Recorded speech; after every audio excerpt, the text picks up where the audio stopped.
Well, I have a very special guest today. This is something I'm very excited to put up on my YouTube channel. And Chris Epting. And before I give you the formal introduction, Chris, I mean we met through the Todd Rundgren fan community, which is pretty wild. And you were responsible, if I'm correct, for recording a video at the Metro of Utopia early November 1982. And I think that was the day after I saw my very first Todd Rundgren and Utopia show. So when I Yeah, saw that that was video, that it was was a big great. deal. I was in college, and I had uh, in the year or two before that had become acquainted with sort of the utopian inner circle. I had gone up to Utopia Video a number of times, and I was in college doing a lot of video production. And I had a family member who actually worked at Bearsville Records. I'd hang out up there and got to know those guys. And then as a school project, I wanted to. There was where they played at Metro, which was a club. Used to be the Boston Tea Party back then, which was a very famous club in Boston back in the '60s. The Who, Zeppelin, everybody played there. But when it was Metro, they had a very sophisticated for its time video setup. It was like a 5 camera setup where they would not necessarily record, but broadcast the show in house. So, like if you were at the bar, you could watch a 5 camera shoot of the show. And I had the idea I went to Metro first and then Todd's people and said, look, as a school project, I'd like to record the show. And I would serve as director because that was part of my credit thing in school at Emerson College was you had to direct something. And I thought, what better thing to direct than that? They had a little control booth, and so the band agreed to it, and we did it. And back then you had no idea that there would be things like the internet where this thing could live, because back then it wasn't anything for decades. And I forget someone in Todd, Eric Gardner probably found, or Chris Anderson may have made him aware of it, that it existed. And it was actually, for its time, a pretty good document. I think it was on that same tour later, Utopia did that Thanksgiving live thing Yep. a few weeks later, but this was a precursor to that. And it was really fun. And it was, I wish we had documented things behind the scenes because there was a lot.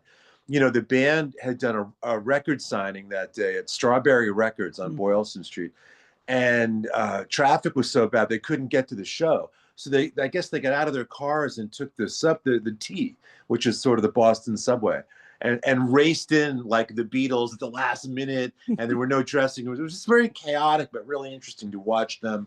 As a huge Utopia fan at that point, watch them adapt and go out and do what was a really good show. So not to divert the conversation, but you bring up that show, and I have such fond memories of that night.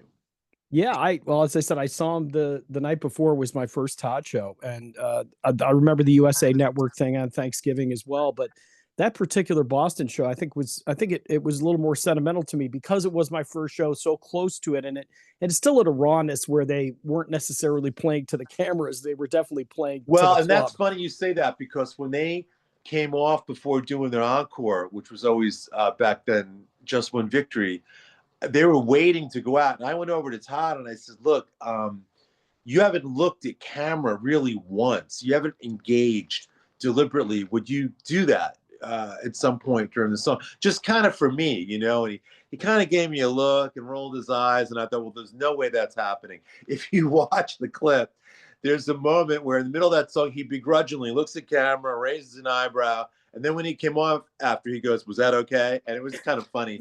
I watched that video, and there are lots of I have a photo in my office inside, by the way, taken that night. I can send it to you afterwards, where Todd and I were watching some of the playback in the room, and a photographer took a picture, and there was a flash which we reacted to. So we're both just sort of wide-eyed at camera, just me and Todd, and I think Eric Gardner's in it as well. But yeah, it was a really, really special night. Yeah, that's I said that was a very special tour. But I digress. We're here for this book. As you can see, it's dog-eared, it's loved, it's filled with a Ah, whole bunch of post-it notes. thank you. And I'll give my quick review. I think anybody who's ever written even so much as an email will get a lot out of this use. It really created a lot of introspective moments for me. And I'm currently working on a podcast about the life of Vince Welnick. And that's actually the reason I bought it, because I was struggling with how Oh to wow. structure the narrative. And I know you'd worked with some amazing musicians, Phil Collen, John Oates, just to name the tip of the iceberg.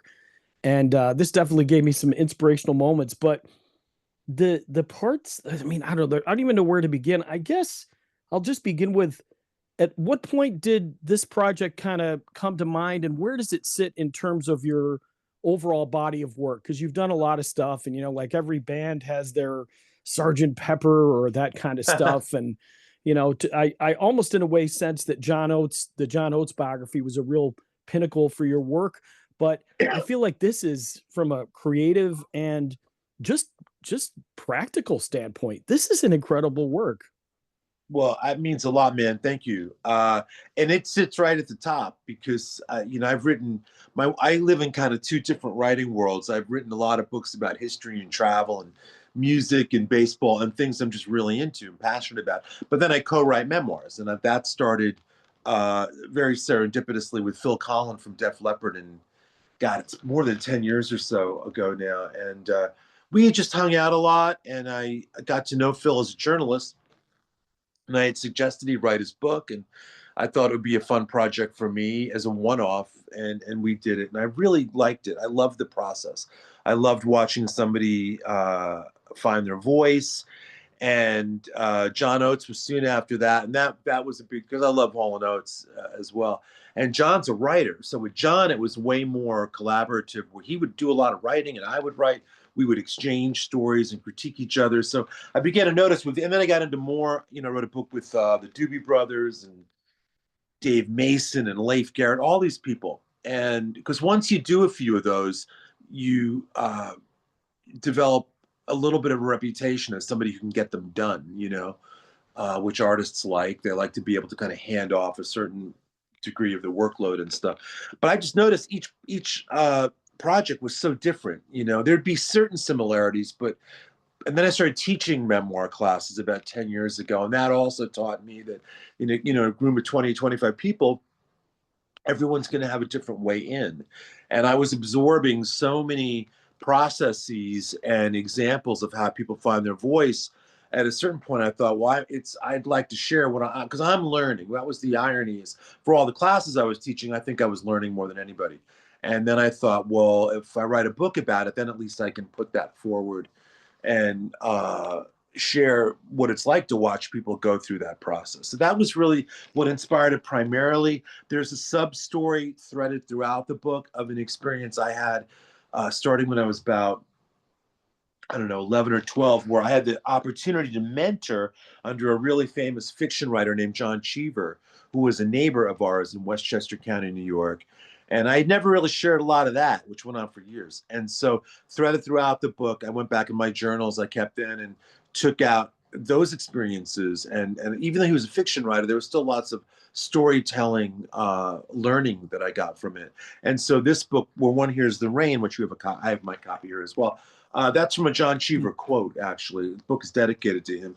And so the book also has it allows you to sort of hear John Cheever's voice and get some lessons from him. So it functions on a number of different levels. And like I said, I think it sits atop anything I've done, because it feels like it was just a chance to give back to any kind of writing community or storytelling community, like you're doing the Vince Welnick thing.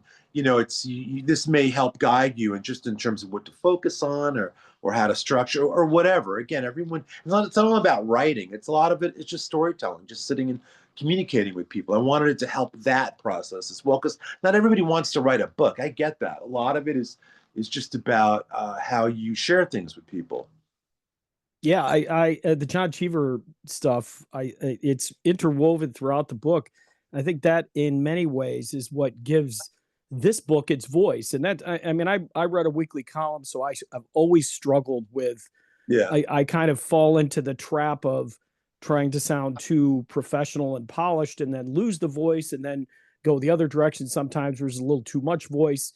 But what I really loved about how you put all this together is that, again, it had the practical component, which is things that make you think about in terms of trying to become a better writer, but it also had that human element. And it made more sense. It didn't seem like it was written by a college professor. And almost you're I mean, I don't mean it from a romantic sense, but this is a love story between you and John Cheever. And I think that it's a beautiful just how you've looked back on that relationship and realized how much meaning it had in your life. Well, I appreciate that. One thing I didn't focus on too much in the book is that while it was going on, I didn't tell anybody, like, because no friends of mine knew, because like it wasn't what I would perceive as being cool, you know. Mm-hmm. It was the mid to late 70s, so it's that age where for me, 13, 14, you're coming of age, you're discovering new music and all kinds of things in life. And I just thought my friends won't get this. So nobody knew about it. It was so for years nobody knew about it, and so this was also a chance to really kind of unpack a lot of it for me and revisit it. It's funny too, because this is something not in the book. Was I remember in about 1980, I had read an article. It was David Bowie and William Burroughs, and they had sort of interviewed each other. And I think it might have been an interview mag, something. I read it when I was in college, and I was very taken by it. And I thought, what if I got John Cheever and Todd Rundgren together, similarly, to have a famous writer and a famous musician who have, at least in my view back then, there were certain ways they looked at the world that were kind of uh, parallel. So I contacted John Cheever about it and Todd's group, and they were both into it. Like this was sort of on the verge of happening, and then John Cheever became very ill, and the cancer that eventually. So it never happened. But that I always wonder what that might have been like had that seen the light of day. Just these two kind of vibing with each other on life and society and just where things were at that time.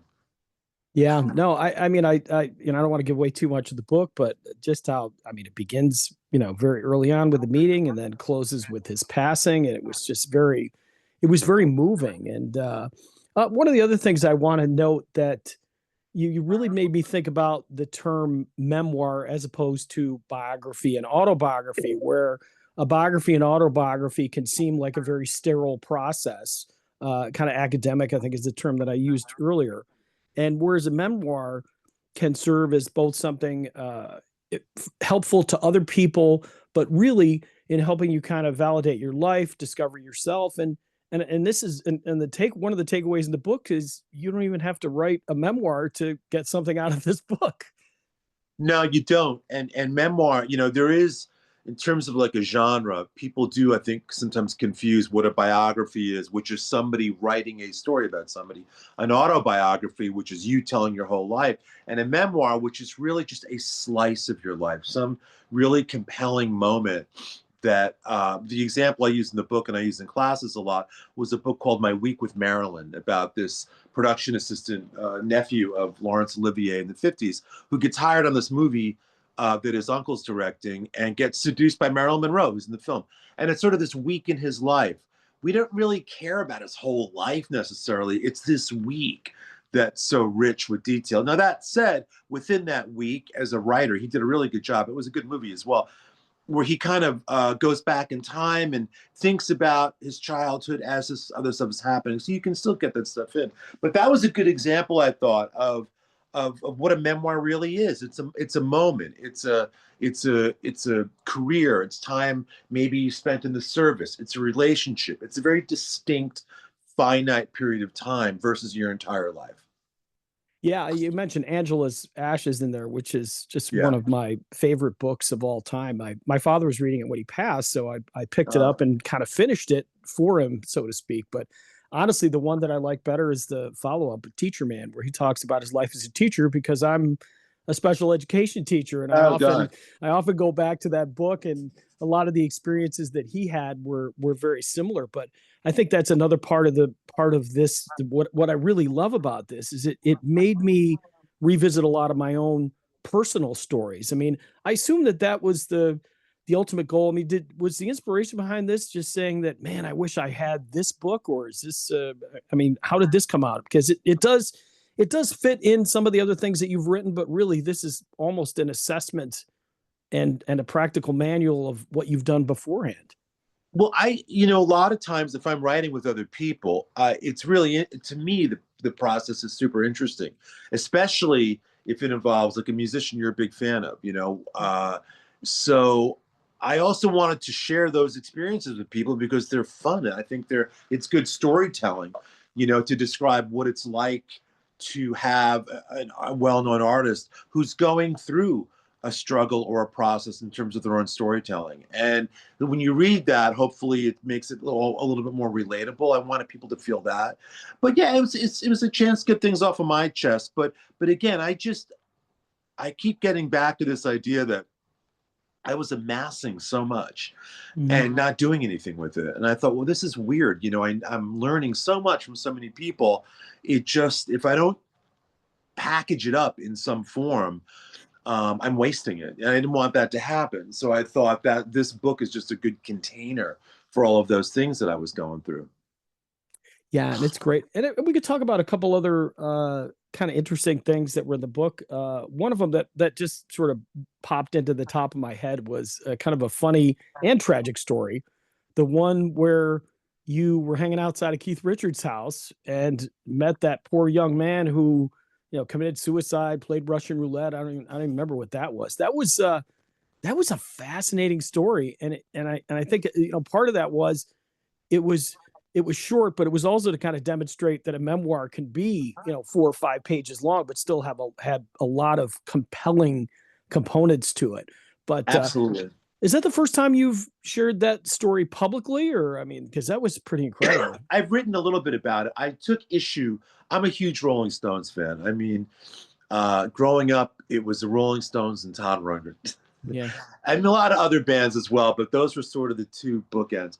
And when we learned that Keith Richards had moved into this house, we would stalk the house regularly. Just sort of, it was a real kind of coming of age thing for us. Me and friends would just sit in our cars playing Rolling Stones records, hearing sounds because the house wasn't. You could see the house was right on the road, so it wasn't all the way set back or anything. And knowing that there were these presences within the house was really interesting to us.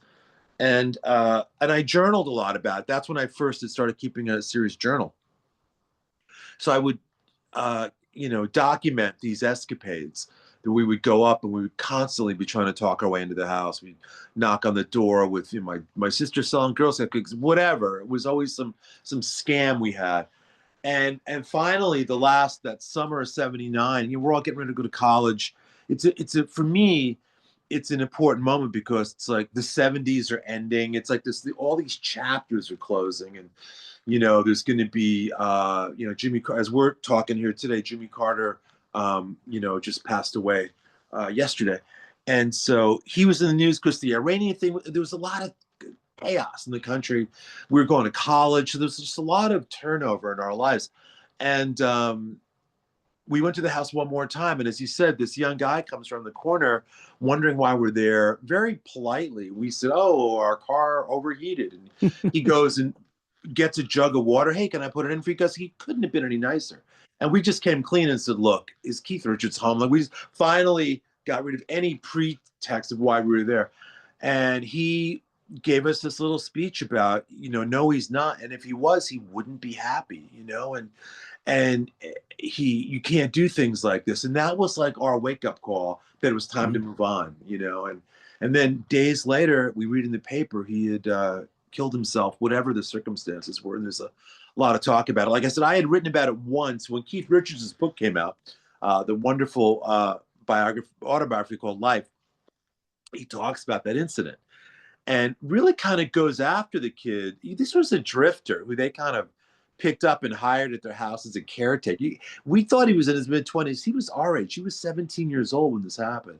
And he fell under the spell of Anita Pallenberg, Keith's then wife. And evidently she plied him with drugs and all this kind of thing. And it was really kind of a dark situation. So I wrote about it a little bit then in defense of this young guy, Scott Cantrell, whose sister wrote me after I wrote this article to thank me and say, "We got railroaded by the Richards family, by the Rolling Stones lawyers, by everybody. Mm. So thank you for at least talking about him and going to bat for him, that he was a nice guy with you guys.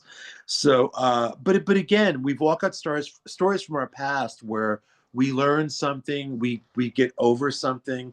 As I go into in the book a lot, that's what real, the stories that you want to share with people, I think in their best form, are the ones that show you getting over something, learning something, because I think as readers, we all want to learn something along with you and apply it to our own situations.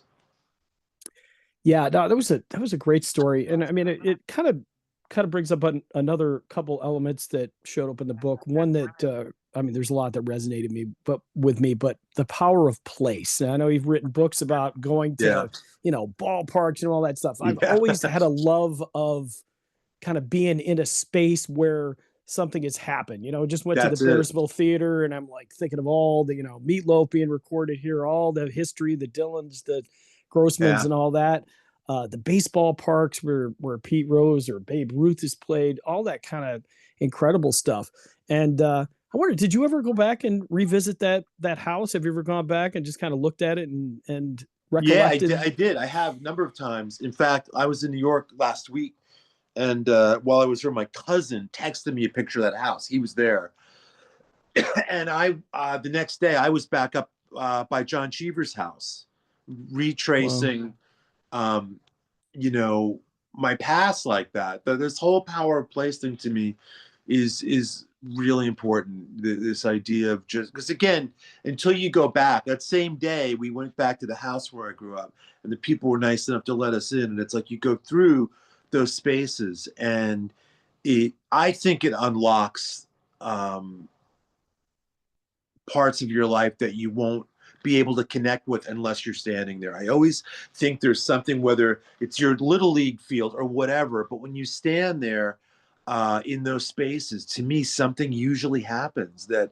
reveals something that wouldn't have happened had you not gone back. I always feel like memories are waiting for you back in those spaces. Hmm. It's your job to go find them and reconnect with them. What is the most powerful place you've ever been, like, or maybe a handful of them where you just went and there was just something beyond what you expected, or just a beautiful moment or a revelation? That's a good question. I mean, there's a lot, and it depends sort of on the day. I mean, sitting here, I wrote a book called James Dean Died Here. It's about a lot of those places Right. that you might pass every day, but not know something happened right there. And including on the cover of the book is the spot where James Dean was killed. That to me was always a really important one because it's still a little nothing speck in the road, and when James Dean got killed in 1955, it really did sort of change pop culture in a lot of ways in this country because Rebel Without a Cause came out a week later. He wasn't a big movie star when he was killed. He only had one movie that was out when he was killed.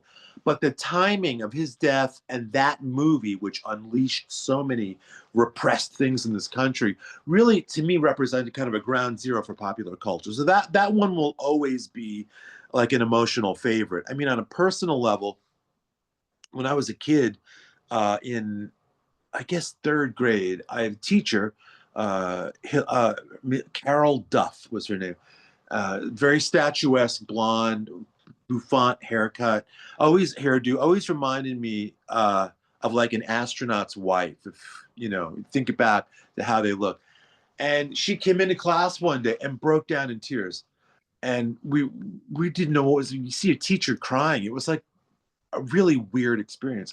Hmm. As we learned later, she was reacting to the death of Bobby Kennedy, whose Uh, campaign, she was one of the Kennedy girls. It was those attractive cliques of girls that would go campaign for Kennedy. She was one of them. hmm. I think back on it, she would give us RFK campaign materials in class. My father was a diehard Republican. I would go home and have like a lenticular button that says "Vote for Bobby" and say, "Wow, isn't this cool?" My father would hit the roof. But anyway, I one place I always wanted to go was where Bobby Kennedy was assassinated because of her reaction. I love Hmm. this teacher, and I thought, wow, whatever moved her to break down like that. And so years and years later, for a book. The Ambassador Hotel at that point was still standing, but it had been sealed off and closed for decades, and I managed to talk my way in and get down into the pantry space where RFK was assassinated. Nobody had been in there for years. And my son at that point, who was about 8 or 9, my total partner in crime, shadow for researching books at that time, we got in there. And that space to me was incredible. I mean, I think about it now, I get goosebumps of just being the two of us with one other person who took us down there, and that was really important. But I'll tell you, going home last week, that caught me off guard. I hadn't been back there since 1979 in this house, and so much flooded back. I mean, there was a little tree my dad planted when we moved in 1968. There was a little sapling. I mean, we used to.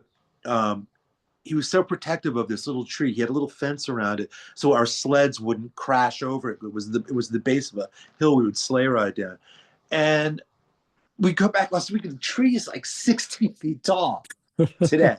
It's like this monolithic, unbelievable tree. So things like that, when you go back, when you can measure how things have changed, I think that's a powerful storytelling trigger that can help you, is just seeing the differences in places and how things have grown or what things are gone. So it's just, again, the power of place. It's a chapter in the book. It's a conscious, for me, it's a conscious, almost lifestyle thing of always trying to stand where something happened. As a baseball fan, when I first went to where the Polo Grounds had been in Upper Manhattan in New York, to locate the spot where Willie Mays made the famous catch in the 1954 World Series, and to stand, it's a basketball court today, but to realize that's the spot, that's it, you're there, to me was just incredible. And I wrote about it in a way that I would not have written had I not been there. Again, it puts you in the environment. And I always say we're breathing the same air that they breathe. That's what it does to me. That's what you're sharing, is the airspace. Yeah, no, I think it's absolutely incredible. Back to my Vince Balnick project. I met him at a hotel about 3 miles from where I live now, and at the time I didn't live that close to it. But every time I drive by, just the memories flood back. It's no longer Was the he in same the Grateful hotel. Dead at that time, or with Todd? He was on the Tubes and Utopia tour. So yeah, Oh, wow. So like 1985. 85 is correct. Yep, you got me. That was a By the way, and some friends of mine know this, I have to find it.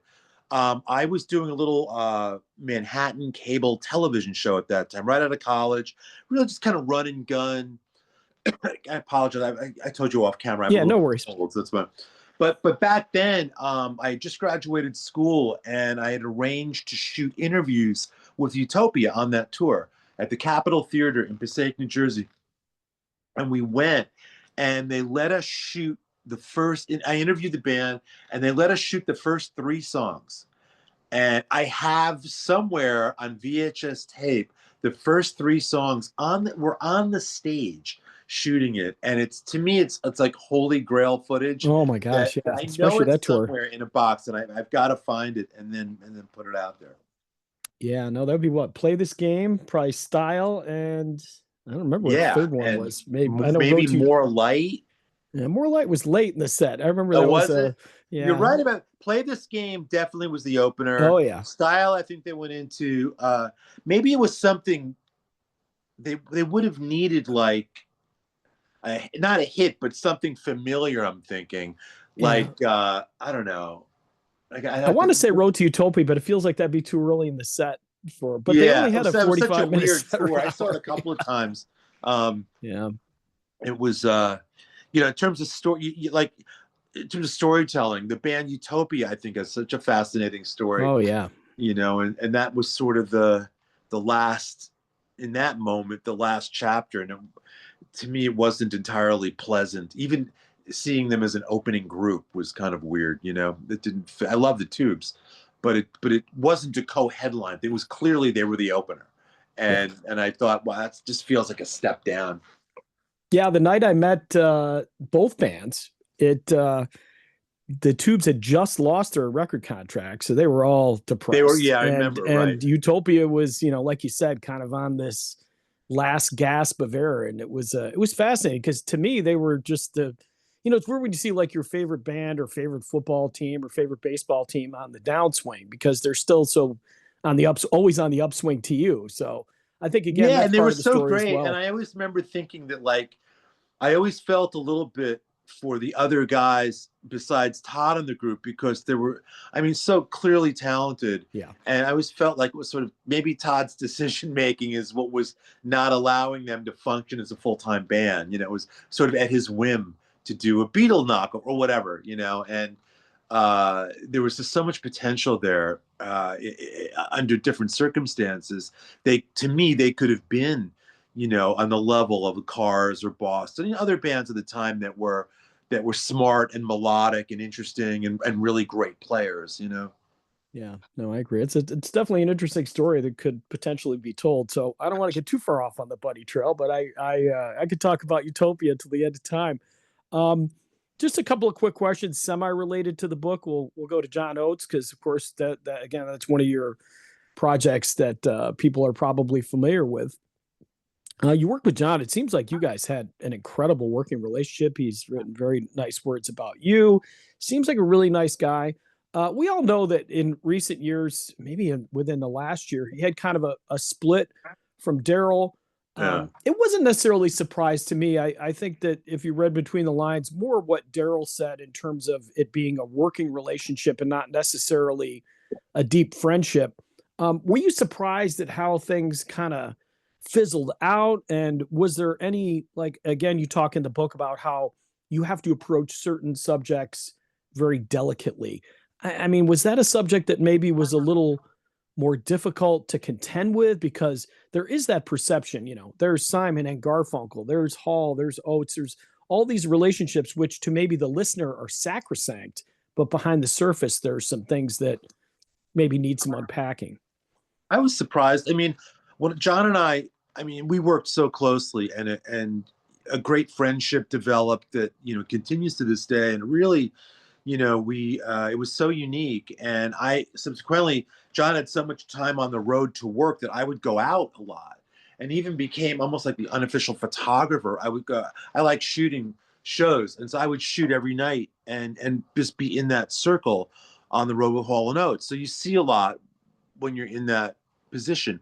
And to me, it was always very professional. I mean, again, the roles were defined, and for people that went to the shows, I think you could see that there was some separation, but still really good shows, you Yeah. know, and very successful touring cycles, selling out arenas all over the world. Um, but but yeah, I mean, I think people could notice friction just if you watch the shows. I was surprised with uh, the public nature of how it spun out. I think there was a lot of misrepresentation and a lot of clickbait headline writing and stuff. But you know, look, that's their business. It's for them to contend with. When John and I were writing the book, there was none of that. I mean, John was very conscious of writing his story, not Mm-hmm. Daryl's story. Daryl was very cool about reading over parts of the book and giving his. I mean, he really liked what he was reading and was really into it. And as a sign of respect, John wanted him to be privy to just how we were approaching it at certain parts. So that was all fine, you know. And you know, again, obviously they had some things behind the scenes that none of us will probably ever know about. Maybe the lawyers will know about. But John and I never really had to contend with that. He at that point we finished writing. I think the book came out in 2017, and things were solid. I mean, they were, you know, like I said, it's a relationship. They were never best buddies. I think the reason it was, and they would both admit the reason it was able to go on so long is they had their distance. You know, they weren't Mm-hmm. on top of each other, and that's what actually helped it. The irony was the lack, I guess, of a tight relationship allowed you to work together and not be sick of each other. You know what I mean? Because you got together to work. And I Yes. think that's fine. They knew what their roles were. They both got up and delivered every night in really big ways, you know, at that point. And still, I mean, they're such solid stage performers. They know what the people expect and they go out and they deliver that, you know. So we never really got into that part of it too much. And like I said, during the creation of the book, it was cool. I mean, there was no uh, friction that I noticed or that affected our writing process at all. Hmm. I'm wondering, just off the top of my head, you know, you worked with Dave Mason, you know, Phil Collins, John Oates. You've had English musicians, American musicians. there's always that stereotype that English musicians kind of keep things a little closer to the vest. I mean, I'm thinking, Dave Mason, for example, which, that work just came out recently. And he had a lot of situations with different band members. And I mean, he played with anybody who is anybody. Was it different in terms of being able to work with an English musician as opposed to an American musician just because of That's the a great cultural? question. I will tell you, for me, Phil Collen, being the first one of these books I ever wrote, is very British. Mm-hmm. And there was a huge learning curve for me, just in terms of language. If I said blue collar, he would say, no, no, no, it's working class. Like, there's just little things that I learned so much from that. Dave Mason is interesting because he has almost no detectable British accent anymore.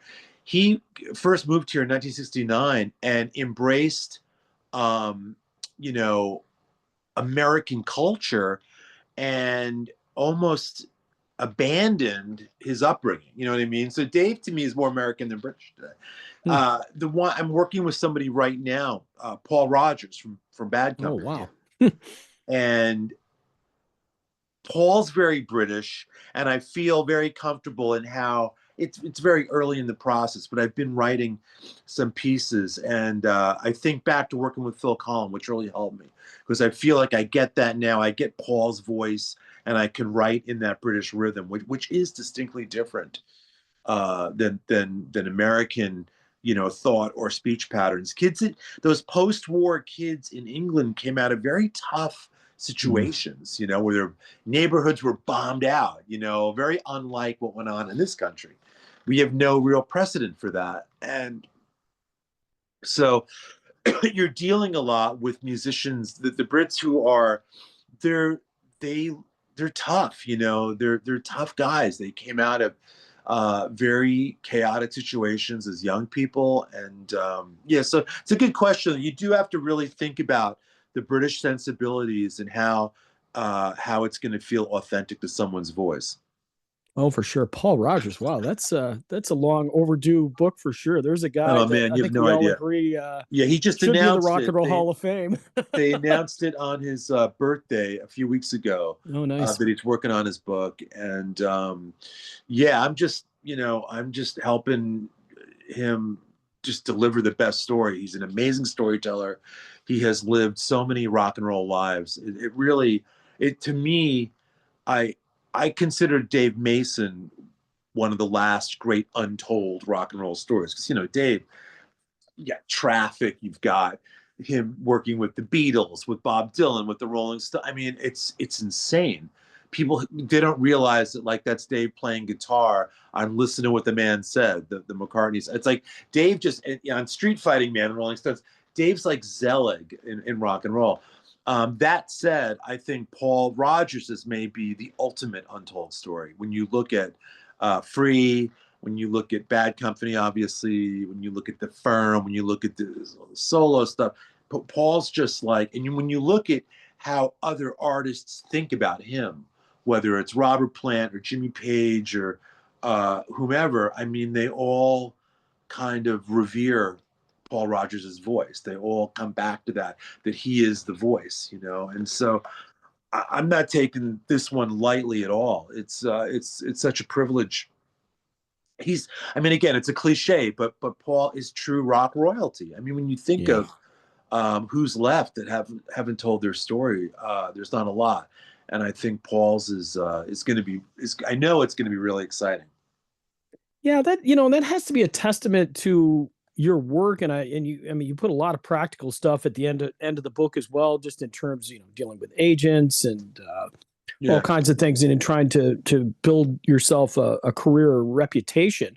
And in as much as it seems like you kind of somewhat fell into this memoir thing, or especially with rock artists, and I know there's been other people beyond that, but man, it's got to feel pretty cool that you've gotten to the point where people trust you, because that relationship has to be tantamount. Because I know, even just from doing interviews for a small newspaper in Western New York, that people Sure. tell you stuff that they say, "Oh, by the way, that's off the record." No, And I and listen. it's You get that, and until I wrote a weekly column for the LA Times for almost 10 years, and you get it because you do that. The reputation that you Yeah. develop and the integrity of being known as somebody that doesn't speak out of school, that really has the artist back and appreciates the propriety of things. Yeah, that you can't measure that. It's important. And I mean, I try and work that way, where there can be some word of mouth where people say, hey, if you want to, looking for somebody to work with, this guy, you can trust this guy. He's not gonna, there's things sometimes that don't go in a book.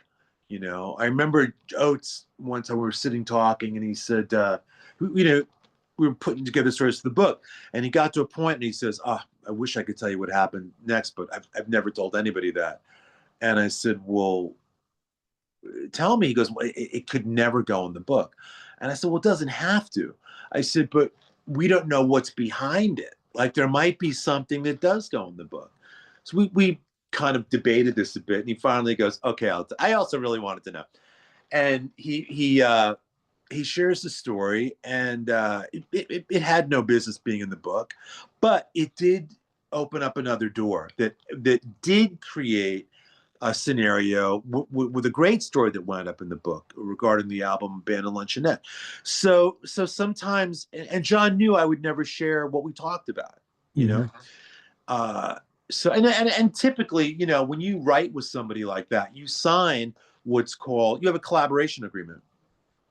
And to me, I always point out to the artist where it says that I'll never say a word of things that you don't want talked about. Like, that goes to the grave, and I think artists they like appreciating that. Once, if you have that reputation, then they're going to feel more comfortable opening up to you, even about stuff that doesn't go in the book. That's just part of the therapeutic process of memoir writing, where you kind of have to put everything on the table and then select what goes in the book. And once artists know that I'm not going to take that other stuff and share, then it's like they trust that, and so that gets you into more situations like this, which I really appreciate. Yeah, and I think kind of wrap up with the. I apologize, I forget the name off the top of my head. The swimmer who was dealing with abuse from her Shirley Babishak, Shirley yeah, Babishak. Yeah, that story to me was. crazy. What I really appreciated was how you approached her in the sense that this is the reason why this story is important, and then the ultimate, and again, people should read the book to get the full story. But something had happened in her background, which was very deeply personal, but it had value for other people, and I think that maybe is the ultimate balance in terms of, is this sensationalistic garbage, or is this something that somebody else could read and find some value in? And you really presented it in a way that was so compassionate, and then the reaction was exactly what you should expect from Well, people, I appreciate that. There is, if something can be, and again, Shirley, look, she won 8 Olympic medals. She, Yeah. as a swimmer, is like, unparalleled on a lot of levels. I remember being at a function after the book came out, and we were kind of backstage, and Michael Phelps came over to me. Like, I see him walking over, and it's like, and he goes, did I see you come in with Shirley Babishop? And I said, yeah. He goes, could you introduce me? He goes, I'm too nervous to go over. It's like, to give you Wow. an idea of what they felt toward her. In fact, I took a picture of them that's in the book, called Making Waves is a book. But yeah, that part that she didn't want to talk about, the fact that she was being horrifically abused as a child, we figured out a way to put it in the book, because the irony was it almost made her a stronger swimmer, because she Yeah. wouldn't go home. She'd swim later hours to avoid, the pool became her safety zone, so it did actually relate to the story, on a certain level. And then Shirley embraced the idea of being able to talk to people about it. Once the book came out, to say, like, if you've been through this, I get it. I can help you through this. So it added this whole other unexpected level of storytelling that was redemptive, that helped people relate and cope with something really tragic. Yeah, no, it was and even the way you presented it from behind the scenes, because like I said, it was such an important part of the story. It explained who she was, how she became who she was, and a lot of times there's that romanticizing, like first time Jimi Hendrix picked up the guitar, he played Purple Haze. There's always something behind that too. So those origin stories, I You think, are never know. important. Like I would tell people to just keep your eyes open. You never know where a story's going to hit you. Yeah. Shirley is a classic case in point. I mean, my family in 1976, our summer vacation was to go to the Olympics in Montreal. Like we saw her swim, and she was a very big deal at those Olympics. And then she disappeared afterwards, essentially retires at 19, was so, after she exposed the cheating of the East Germans, she was so fed up that she had no support. She just vanished. And then what, 40 years later, 30 years later, about 2008 or so, my mom, who's still alive and living near us in Huntington Beach, would always talk about her mail carrier, Shirley. They become friends, just Shirley. And she says to me one day, "Hey, Shirley's son has one of your books," and asked if you would sign it. I said, "Yeah, have her write me a note and we'll figure it out." And Shirley and I start this email correspondence, and I learned that it's Shirley Babashaw, that she'd been delivering mail she's still delivering mail. That Wow. became her next career, off the grid, kind of, so to speak. And we became friends. And that's where I said to her, there's a reason we met. And I think part of it is that you got to tell your story. And so ultimately that came out years later. So you just never know where sometimes a story can fall into your lap or just present itself on your radar. But I encourage people always just to be conscious of people in your life, of those degrees of separation that you're removed from, and there might be a story for you to tell. You met Vince Welnick, and you now find yourself in crafting, his musical legacy and story. It's how these things come about sometimes. Yeah, for sure. Well, I'll throw one last one at you. And boy, this has just been such a joy. I'm glad you said we've seen each other through social media. Yeah, it's very. I've always admired your work. I do it on a much smaller level, of I course. know. Right back at you, This man. book I is always great. appreciate kindred spirits. Social media is funny. For all the thousands of people, there's only like 1 or 2% you relate to because you're kind of doing the same thing, and that always jumps out at me as well. Well, I appreciate that. So what is the big one, the big fish that maybe is still eluding you in terms of, I feel like we always have that one project, that one goal, that one interview subject, the memoir, the story. What is the story that maybe still feels like you have to do it yet, or it's unresolved?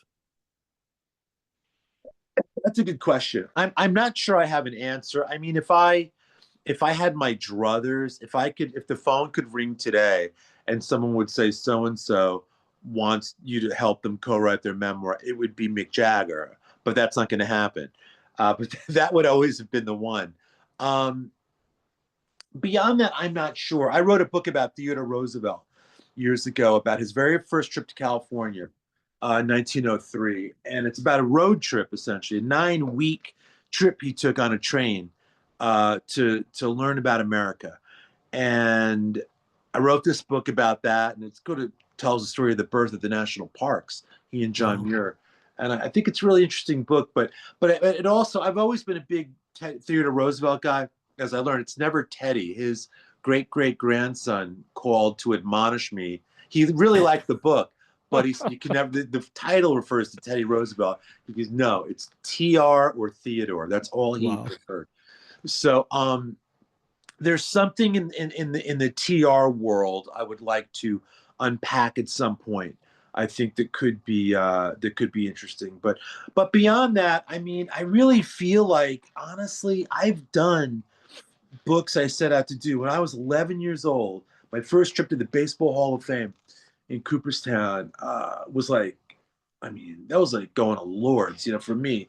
And I went into the gift shop and I asked if there was a book about visiting historic baseball places. And the lady said, no, we don't have one. I don't think one exists. And then I went looking in the libraries and there wasn't one. And I vowed as a kid that I would write that book. And I wrote this book years ago called Roadside Baseball, which is that. It's in its third edition now, I think. It's, like if I could check that one off the list, that was always the one for me that I thought was the ones. I'm very fortunate. I feel like anything else at this point is gravy because I've written the books I always wanted to write, work with some people that if you had told the 14-year-old pressed up against the barricade at Madison Square Garden at a Doobie Brothers show that he'd be writing their book with them, or you know, similarly with Hall and Oates or Dave Mason or Paul Rogers, any of these people, it would have made no sense back then. So I never lose sight of that, never lose track of that.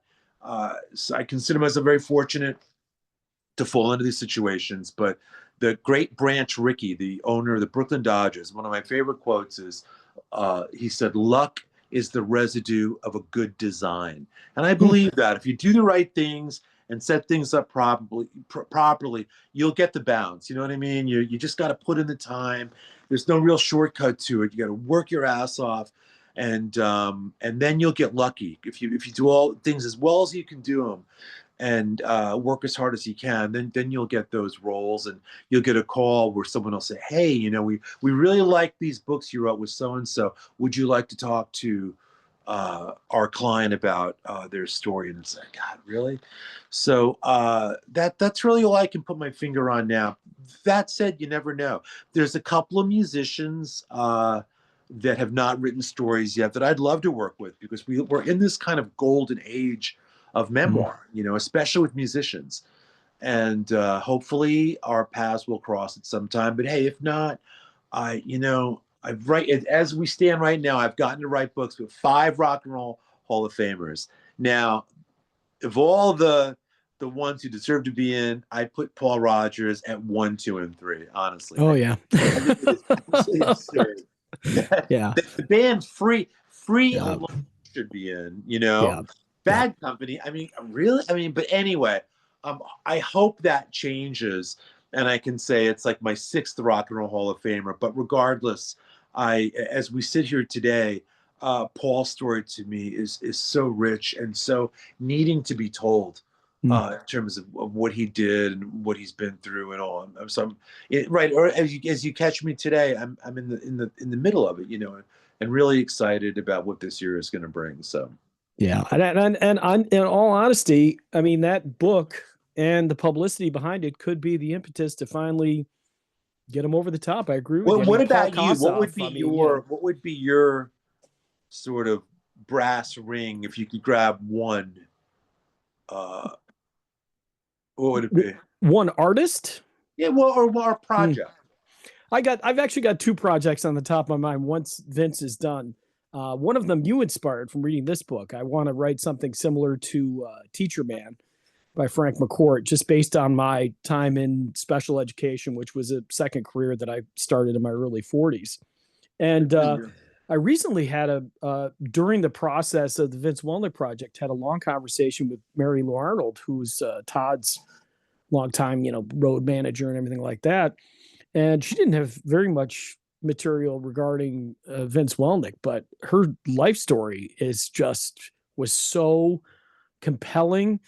She was an incredible storyteller. Yeah, I felt a personal connection, and you know, again, I think in reading your book that you can relate to all that. I mean, at the end of the day, if you're going to write with somebody, you have to have a relationship, you have to have the trust, but on some level, you still have to have a love and respect for the subject. You know? absolutely. And it's funny you mention her, because the very first time I went to Utopia Video, it was like I think 80 or 81. And I had brought some experimental film stuff I've been working on at school. And there was a guy there named Paul Mosian who kind of ran the place. And I went to visit him. I had like a meeting with him. I drove from Boston, and we're there. And Todd Rundgren comes in, and they're working on I don't remember what, but they were just going through a bunch of old tapes.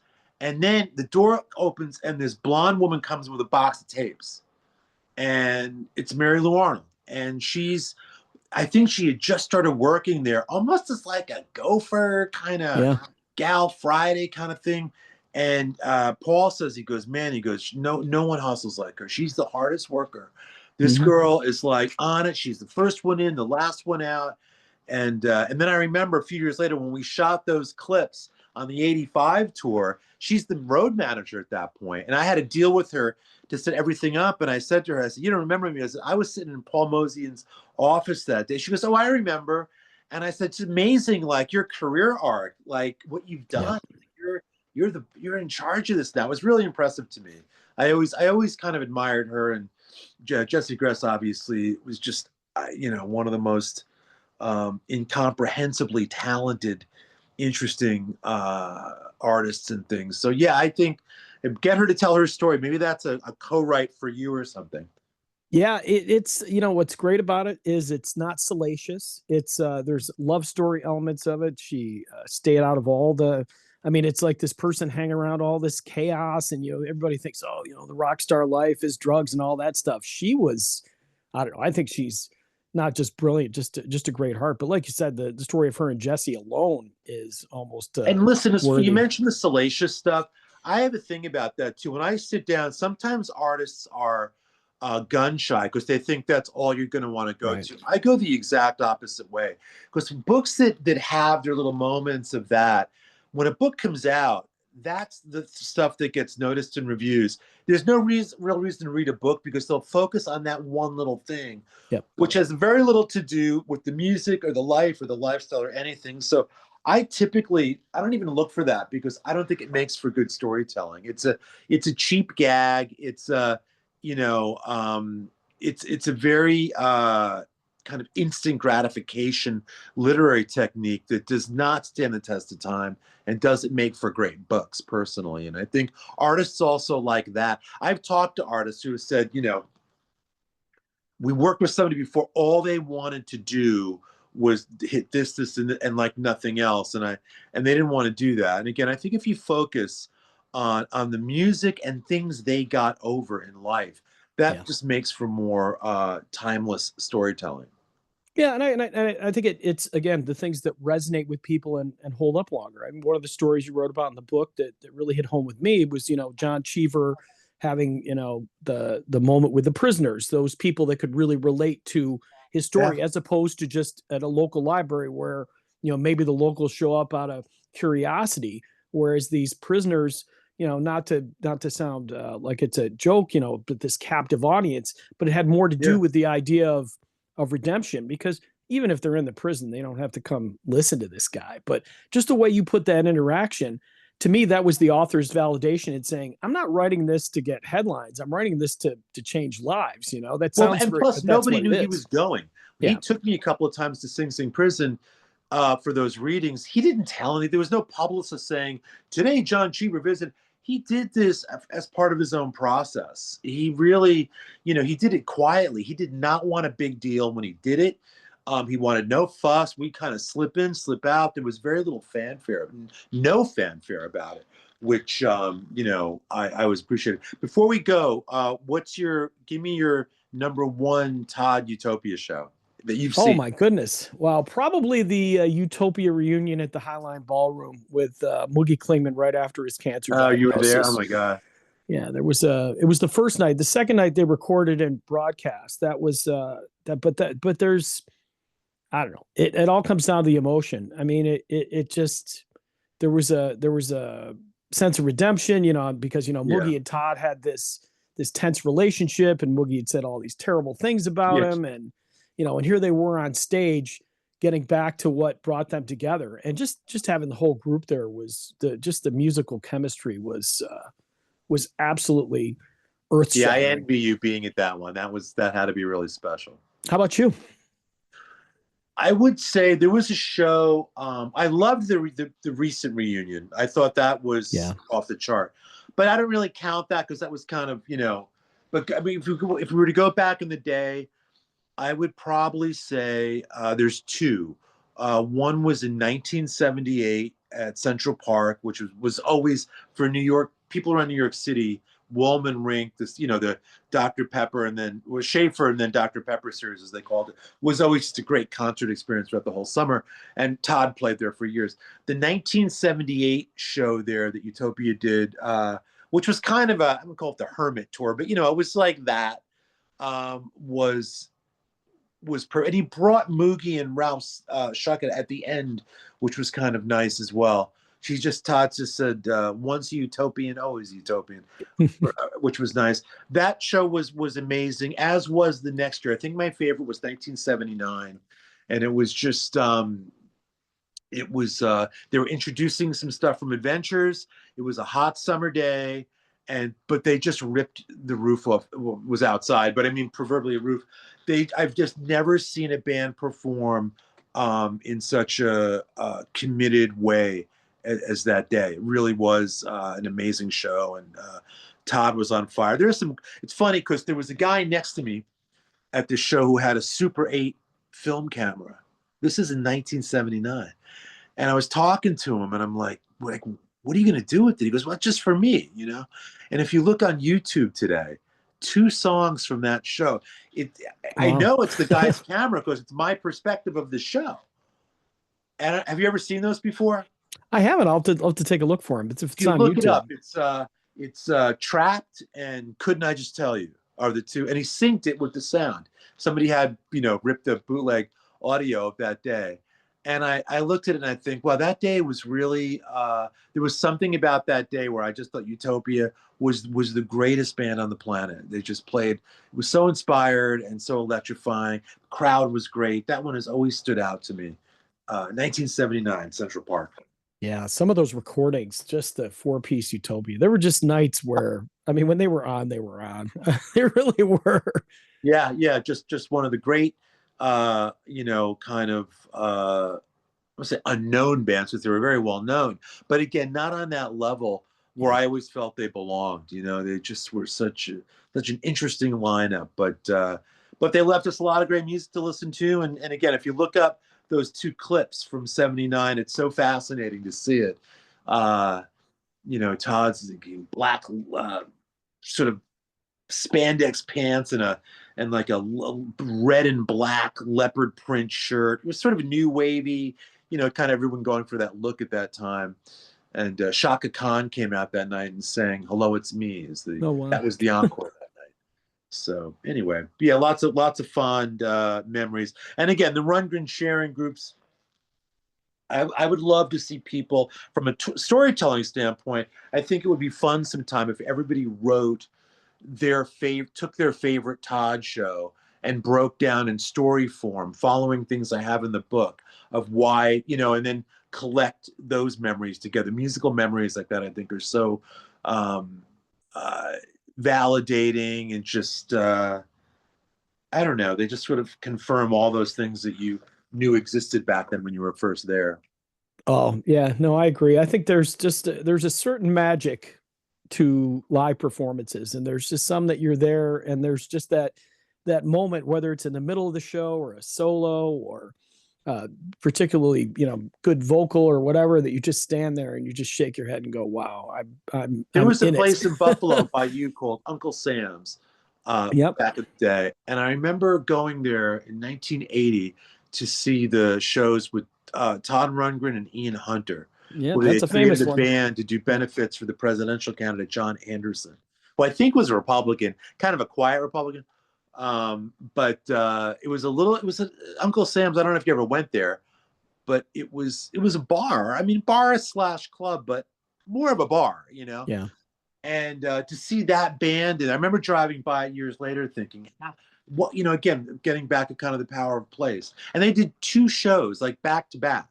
They played one at like 7 o'clock to 9, and then 9:30 to 11:30. They were such workhorses back then, in their early 30s where they could do that.